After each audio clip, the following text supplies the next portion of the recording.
Hello everyone, welcome to my Durga Puja blog. দুর্গাপূজাতে blog না দিয়ে এখন ব্লগ দিচ্ছি কেন সবাই ভাবছো না?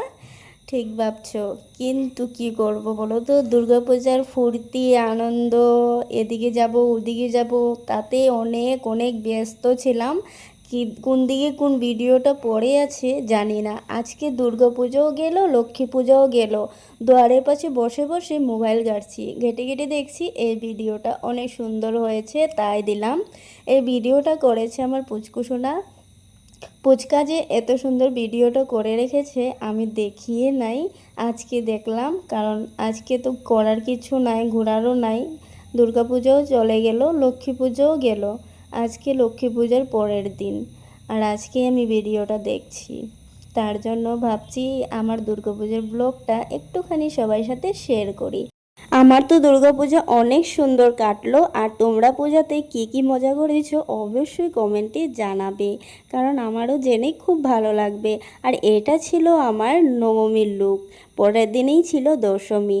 তো আমি আর মা সকালবেলায় স্নান করে রেডি হয়ে চলে গিয়েছিলাম বাটা নিয়ে।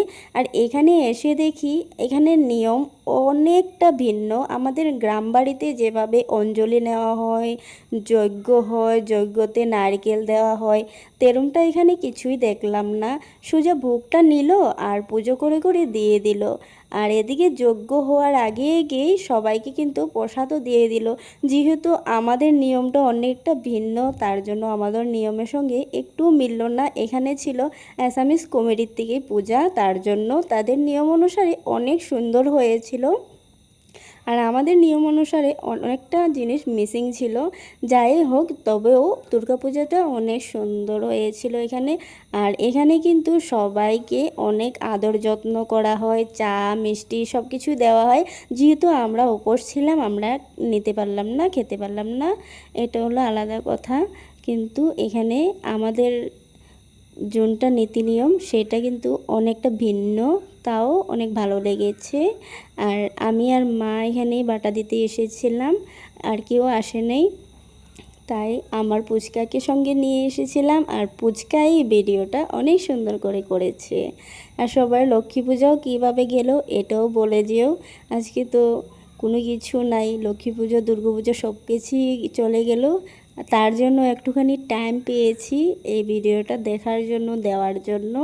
তো সবাইকে অনেক অনেক অনেক শুভেচ্ছা জানাই আগামী কালী পূজার জন্য। অনেক জলদি চলে আসছে আমাদের মা কালীর পুজোর দিন। দীপাবলিতে তো অনেকেই অনেক আনন্দ ফুর্তি করো, আর আমি চাই আরও বেশি আনন্দ ফুর্তি করো, সঙ্গে আমাকেও তোমরা আশীর্বাদ করো যেরম আমিও দীপাবলিতে অনেক ফুর্তি করতে পারি। দুর্গা পুজো, কালী পুজো, লক্ষ্মী পুজো, এইগুলোই তো আমাদের সবচেয়ে বড় দিন। এই পূজাগুলো যদি না থাকতো আমাদের কপালে কি আর সুখ দেখা দিত?